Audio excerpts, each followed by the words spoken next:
Totoo nga ba ang chismis? Ito ang ating perfume na bibigyan ng first impression sa videong ito. So, ito ang ating Andres Creed Aventus version ni Andres Perfumer or Andres the Perfumer.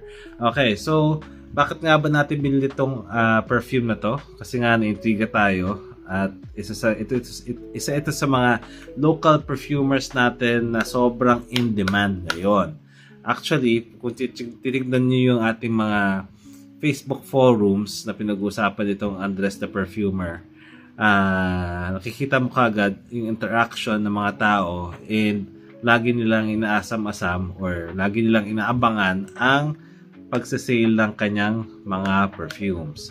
And kung titignan natin yung kanyang mga pages na nagbebenta siya ng ating mga perfumes, pagka nilabas niya yung kanyang perfume, after a few minutes lang, ubos ang stock. So, hirap na hirap tayong makaantay at makabili ng kanyang mga perfume. So, swerte na lang tayo at may nagbebenta ng Andres the Perfumer Creed Aventus sa marketplace at binili natin siya. Okay, so let's go ahead and do a first impression. So, kanyang box is very simple, black. And meron siyang lettering ng Andres dito sa harapan. Okay, in silver or chrome. Then sa gilid is nakalagay House of Local Fragrance. And of course, sa gilid nakalagay ang Cheat Me. Alright, and then sa likod, nakasabi, this fragrance is our own version of Andres Perfumer. And meron pa siya mga few words na nagsasabi na this is their version of this perfume. Alright, so terms of the packaging, okay naman siya. Price nga pala is around 500 pesos and above for a 50 ml bottle. Okay? So, gustong-gusto ko tong bottle niya. Ang ganda ng color. Alam niyo yung parang lalagyan ng mga gamot. And then yung cap niya is black. Alright? And the label itself, ang ganda na pagkakalagay. And alam mo yung parang classic na gamot. Okay? Gamot ito para sa mga addict sa perfume. So, ganito siguro yung kanyang branding. Ang ganda. Very simple. And nakalagay dito yung mga details ng perfume na binili mo. Okay? So, yeah. Meron siyang Aventus 2017 version. And alam naman ng karamihan kung ano yung Aventus 2017 version. This is more of the woodsy, more aromatic na version ni Aventus. Okay, so let's go ahead and check on the performance of our Aventus 2017 ni Andres. Okay, let's spray sa ating left wrist.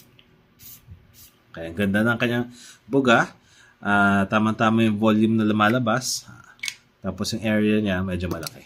Okay, so let's do first sniff of the perfume. Okay, ang ganda talaga. Bergamot, and then yung woodsy na scent, lumalabas kagad. Alam mo yun? It's a good combination. Top notes niya kagad and base note or yung opening niya, halo na kagad ng bergamot, pineapple, saka ng cedarwood. Okay, and oak moss. Yan, ang ganda ng combination. Gusto ko na to. Gusto ko na itong gantong version kasi nga nasanay tayo sa mga fruity, na mga citrusy na version ni Aventus. Yun yung mga hinahanap-hanap natin dati. Now that we're more familiar with the Aventus DNA, mas gusto ko na yung more mature version niya. Itong gantong klase na may pagka-woodsy, may pagka-ambroxan, and yung pagka-moss niya. Okay?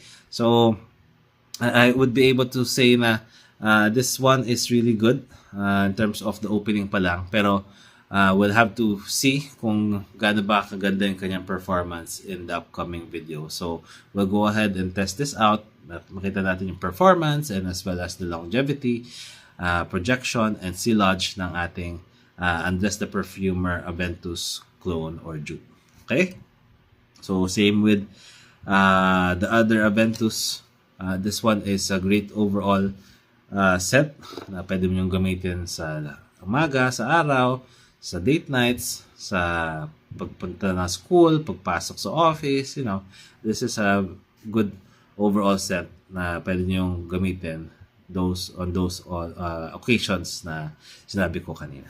Alright, so yan na muna ang ating video for tonight, and I'll get back to you soon in terms of the overall performance. If you have any questions, suggestions, or anything that you'd like for me to review, leave a comment down below and I'll get back to you soon. Thank you so much and see you again soon. Bye!